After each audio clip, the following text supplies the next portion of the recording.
Hello everyone, way to humanities में आपका हार्दिक स्वागत है। आज की वीडियो में हम क्लास 12 सेमेस्टर 4 हिंदी ए के काव्य खंड के सिलेबस में शामिल की गई कविता नींव रखने वालों का गीत की सप्रसंग व्याख्या को पढ़ने जा रहे हैं, जिसके रचयिता गिरजा कुमार माथुर जी हैं। सेमेस्टर 4 हिंदी ए के सिलेबस में इंक्लूड किए गए सभी चैप्टर्स की वीडियोस आपको मेरे चैनल पर क्लास 12 सेमेस्टर 4 हिंदी ए की प्लेलिस्ट पर मिल जाएगी, जिसकी लिंक मैंने डिस्क्रिप्शन में दे रखी है। तो चलिए अब हम अपने पाठ की ओर चलते हैं। पाठ की शुरुआत हम कवि परिचय से करते हैं। गिरजा कुमार माथुर जी हिंदी काव्य जगत के प्रगतिवादी काव्य धारा के प्रतिनिधि कवि थे। वे तार सप्तक में शामिल 7 कवियों में से एक थे। उन्होंने अपने गहरे अनुभवों से काव्य को एक नया मोड़ दिया। कविताओं के अलावा उन्होंने कई नाटक, गीत और निबंध भी लिखे। उन्हें प्रसिद्ध अंग्रेजी गीत वी शैल ओवरकम के हिंदी अनुवाद के लिए भी जाना जाता है। इनकी प्रमुख रचनाएं हैं नाश का निर्माण, धूप के धान, शिलापंख चमकीले, छाया मत छूना आदि। नींव रखने वालों का गीत कविता प्रयोगवादी कवि गिरजा कुमार माथुर द्वारा रचित धूप के धान नामक संग्रह से ली गई है। नींव किसी इमारत का निचला आधार या बुनियाद होता है, जिस पर बड़ी से बड़ी इमारत टिकी होती है। एक मजबूत नींव ही इमारत को स्थिरता और मजबूती प्रदान करती है। इस कविता में कवि गिरजा कुमार माथुर जी ने ऐसे ही श्रमिक एवं मजदूर वर्ग के लोगों के संघर्षों और कष्टों को उजागर किया है, जो समाज में सभ्यता के निर्माण की नींव रखते हैं और आने वाली पीढ़ी के लिए उज्जवल भविष्य तैयार करते हैं। इस कविता में कवि ने मेहनतकश मजदूर वर्ग के अपने जीवन के प्रति आशावादी और सकारात्मक नजरिए को प्रस्तुत किया है। वह कहते हैं कि श्रमजीवी अर्थात मजदूर वर्ग के लोगों का जीवन कड़ी मेहनत और संघर्ष से भरा होता है, लेकिन फिर भी वे अपने काम को लेकर गर्व महसूस करते हैं। वे लोग समाज में निर्माण, विकास तथा सभ्यता की नींव रखते हैं। इस कविता में कवि ने ऐसे ही मेहनतकश तथा कर्मशील मजदूर वर्ग के लोगों के संघर्ष, त्याग, धैर्य और परिश्रम की शक्ति को उजागर किया है। तो ये था इस कविता का परिचय। अब हम कविता को विस्तार से पढ़ते हैं। माथे पर ना रखो हाथ, जरा कुछ और तपने दो। माथे पर हाथ रखना यानी चिंता करना। प्रस्तुत कविता में कवि श्रमजीवी अर्थात मजदूर वर्ग के लोगों के मेहनती स्वभाव को गीत के रूप में प्रस्तुत करते हुए कहते हैं कि श्रमिक एवं मजदूर वर्ग के लोग बड़े ही मेहनती और कर्मशील होते हैं। वे माथे पर हाथ रखकर अपनी चिंता प्रकट नहीं करते, अर्थात वे किसी की भी दया, सहानुभूति या आराम की आदत नहीं रखते, बल्कि वे हमेशा खुद को और भी अधिक काम करने के लिए तैयार रखते हैं। अतः कवि उन श्रमिकों को संबोधित करते हुए कहते हैं कि उन्हें माथे पर हाथ रखकर चिंता नहीं करनी चाहिए, क्योंकि उन्हें अभी और भी ज़्यादा मेहनत करनी है। जिस तरह से लोहा आग में तपकर और भी ज़्यादा मजबूत और उपयोगी हो जाता है, उसी तरह से उन श्रमिकों को भी कड़ी मेहनत की आग में और भी अधिक तपना पड़ता है। आंखों में ना पलकों को उतारो रात, श्रमजा नींद के अंकुर पनपने दो। आंखों में पलके उतारना अर्थात पलके गिराकर सोना, श्रमजा अर्थात श्रम से उत्पन्न, पनपना यानी विकसित होना। कवि उन मेहनती श्रमिकों से कहते हैं कि वे रात होने पर पलके गिराकर सोने की जल्दबाजी ना करें, बल्कि कड़ी मेहनत करने के बाद जब शरीर थक जाता है, उस समय जो नींद आती है, उस मेहनत से उत्पन्न नींद को वो थोड़ा और अंकुरित होने दें। अर्थात उन्हें अभी और भी ज़्यादा काम करना है और भी कड़ी मेहनत करनी है, इसलिए वे निश्चिंत होकर आराम नहीं कर सकते और दिन भर की कड़ी मेहनत से जो थकान उत्पन्न होगी, उससे उनकी आंखों में नींद के अंकुर पनपेंगे, अर्थात दिन भर के कठिन परिश्रम के बाद वे रात को गहरी नींद में सो सकेंगे। हुई हैं लाल आंखें, इन्हें थोड़ा और जलने दो। लाल आंखें थकान का प्रतीक है। दिन भर धूप और गर्मी में काम करते करते और नींद की कमी के कारण उन श्रमिकों की आंखें लाल हो जाती हैं और उनमें जलन भी होने लगती है, लेकिन फिर भी वे हार नहीं मानते और अपने कष्टों को सहते हुए भी अपने काम को जारी रखते हैं। अतः कवि उन्हें कहते हैं कि भले ही तुम्हारी आंखें लाल हो गई हों, लेकिन तुम इसकी परवाह ना करो और इन्हें थोड़ा और जलने दो। दहन के खारे पानी से समय की कोर सजने दो। दहन के खारे पानी से अभिप्राय है मेहनत का पसीना, कोर यानी किनारा। कवि उन मेहनतकश मजदूरों से कह रहे हैं कि कड़ी मेहनत के कारण तुम्हारे शरीर से जो पसीना बह रहा है, वह उस खारे पानी की तरह है जो समय के कोर अर्थात किनारों को सजा रहा है। कहने का भाव यह है कि उन श्रमिकों की मेहनत और उनका पसीना बहाना बेकार नहीं होगा, बल्कि वे अपनी मेहनत से अपने भविष्य को सुंदर बनाएंगे और कष्ट सहकर भी अपने और अपने समाज के लिए अच्छा समय लेकर आएंगे। उनकी मेहनत ही उनकी सफलता का रास्ता तैयार करेगी। वे श्रमिक अपनी मेहनत से सिर्फ इमारत या सड़क का निर्माण ही नहीं करते, बल्कि वे उन्हें सुंदर और यादगार भी बना देते हैं। उनकी बनाई हुई चीजें काफी समय तक टिकी रहती हैं और आने वाली पीढ़ियों के भी काम आती हैं। सहज का सुख नहीं मंजूर, छोटी तृप्तियां बेकार। सहज का सुख यानी आसानी से मिलने वाला सुख, तृप्तियां यानी संतोष।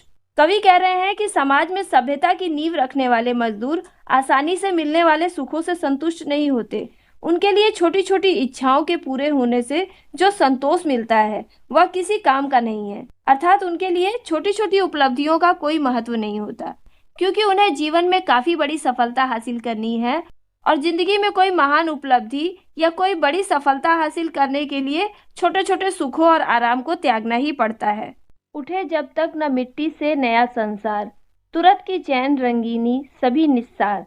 तुरंत की चैन से अभिप्राय है तुरंत मिलने वाला सुख, रंगीनी अर्थात आनंद, निस्सार अर्थात बेकार। उन श्रमिकों के लिए तो वास्तविक खुशी तब होती है जब वे कुछ नया बनाते हैं। उन्हें तुरंत मिलने वाला सुख, चैन और आनंद पसंद नहीं होता। वे कुछ नया निर्माण करना चाहते हैं। उन्हें सच्चा सुख तब मिलता है जब वे मिट्टी से एक नया संसार बनाते हैं, अर्थात वे अपनी मेहनत से संसार में परिवर्तन और नयापन लाना चाहते हैं। उन्हें छोटी छोटी उपलब्धियां हासिल करके चैन नहीं मिलता, बल्कि वे ऐसा महान निर्माण का कार्य करना चाहते हैं जिससे समाज को लाभ हो। मिलाना खींच छोटी डोर के दो छोर, लगाना गांठ मुश्किल है। कवि कह रहे हैं कि जिस तरह से एक छोटी सी डोर के दोनों छोरों को मिलाकर उनमें गांठ लगाना मुश्किल होता है, उसी प्रकार उन मजदूरों के लिए छोटे से लक्ष्य को पाने के लिए कड़ी मेहनत करना और फिर उस लक्ष्य को पूरा कर सुख प्राप्त करना भी मुश्किल होता है। लेकिन फिर भी वे श्रमिक अपने जीवन में कई सारी परेशानियों का सामना करते हुए अपने जीवन रूपी डोरी के दोनों छोर यानी मेहनत और सुख को एक साथ जोड़ने की कोशिश करते हैं। किसी की पहन कर उतरन, समझना पा लिया त्रिभुवन, मुलम्मा भुलावा छल है, असल सुख के लिए मेहनत। त्रिभुवन अर्थात तीनों लोग, मुलम्मा अर्थात रंगा हुआ या बनावटी, भुलावा यानी भ्रम। कवि कह रहे हैं कि भले ही मजदूर कड़ी मेहनत करते हैं, लेकिन फिर भी उनका जीवन अभाव से भरा होता है। अक्सर वे अपने लिए ढंग के कपड़े तक नहीं खरीद पाते और दूसरों के दिए हुए पुराने कपड़ों को पहनकर ही जीवन गुजार देते हैं। इस पर यह समझना कि दूसरों की उतरन पहनकर उसने तीनों लोगों का सुख पा लिया है, तो ये सिर्फ दिखावा है, धोखा और भ्रम है। उसके लिए असली सुख ये नहीं होता, बल्कि उसके लिए असली सुख उसका काम और उसकी मेहनत होती है। कहने का मतलब ये है कि उन श्रमिकों के लिए असली सुख ना तो आराम मिलने में है, ना ही थोड़े समय की खुशियों में और ना ही दिखावे में। उनके लिए असली सुख उनकी मेहनत, लगन और उनका निर्माण कार्य है। पसीने से बनेगा पथ, थकन है खींचने की, इसलिए छूट जाएगा क्या, राह में ही सूर्य निर्मित रथ। सूर्य निर्मित रथ से अभिप्राय है जीवन का महान लक्ष्य। कवि कह रहे हैं कि उन मजदूरों की सफलता का रास्ता उनकी मेहनत और उनके पसीने से ही बनेगा।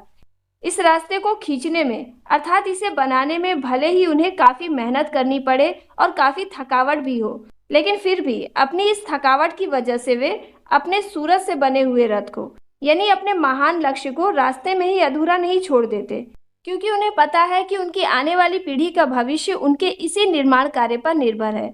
अतः उनके जीवन में कितनी ही बाधाएं आए, उन्हें कितनी भी थकावट का अनुभव क्यों ना हो, वे निराश नहीं होते और अपने जीवन के किसी बड़े उद्देश्य को पूरा करने में लगे रहते हैं और अपने इस कार्य को बीच में अधूरा नहीं छोड़ते। इसी से जिंदगी की तिक्त कड़वी कटीली अनुभूति मन में और पचने दो। तिक्त अर्थात तीखी, कटीली अनुभूति यानी कष्टदायक अनुभव। कवि कह रहे हैं कि उन श्रमिकों के जीवन में बहुत सारे कड़वे, तीखे और कष्टदायक अनुभव होते हैं। इतना कठिन परिश्रम करने के बाद भी उन मजदूरों को समाज में ना तो कोई ऊंचा स्थान मिलता है और ना ही किसी का प्रेम या सहानुभूति ही मिलती है। उनका जीवन उन कड़वे, अप्रिय और पीड़ा देने वाले अनुभवों से भरा होता है जो उन्हें समाज से मिलता है, लेकिन फिर भी वे लोग उन कड़वे अनुभवों को भी और ज्यादा अच्छी तरह से पचाने की कोशिश करते हैं। अर्थात वे इन अनुभवों को अपने मन की गहराई में समाहित कर लेते हैं और इन अनुभवों से ही सीख हासिल करते हैं। हमारे दर्द, दुख, संघर्ष की मजबूत छाती पर नई पीढ़ी संवरने दो।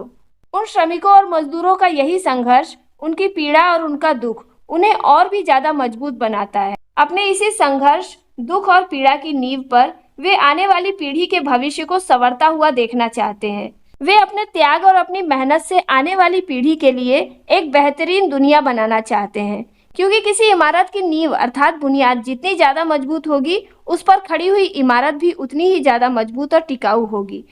लेकिन अगर वह बुनियाद या नींव कमजोर है तो उस पर खड़ी हुई इमारत ज्यादा दिन तक टिक नहीं पाती और वह एक न एक दिन ढह जाती है।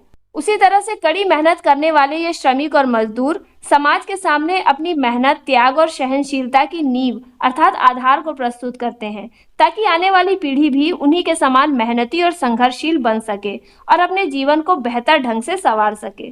तो इस प्रकार इस कविता के माध्यम से कवि गिरिजा कुमार माथुर जी ने हमें ये संदेश दिया है कि जीवन में अगर कुछ महान या बड़ा कार्य करना है तो हमें छोटे छोटे सुखों को त्याग कर कड़ी मेहनत और संघर्ष करना पड़ता है। जिस तरह से श्रमिक एवं मजदूर वर्ग के लोग अपनी मेहनत से समाज में सभ्यता की नींव रखते हैं और दूसरों के लिए रास्ता तैयार करते हैं, उसी प्रकार हमें भी अपने जीवन में मेहनत और संघर्ष को अपने जीवन का आधार बनाना चाहिए, ताकि हमारे आने वाली पीढ़ी भी हमसे प्रेरणा ले सके और अपने जीवन को बेहतरीन बना सके।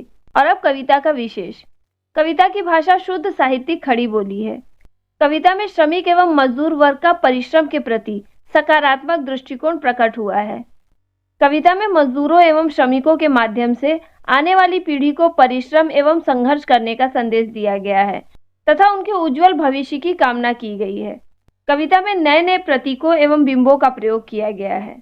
तो यहीं पर गिरिजा कुमार माथुर की कविता नींव रखने वालों का गीत का भावार्थ खत्म होता है। उम्मीद करती हूँ कि इस वीडियो के जरिए आप इस कविता के भावार्थ को बहुत ही अच्छी तरह से समझ गए होंगे।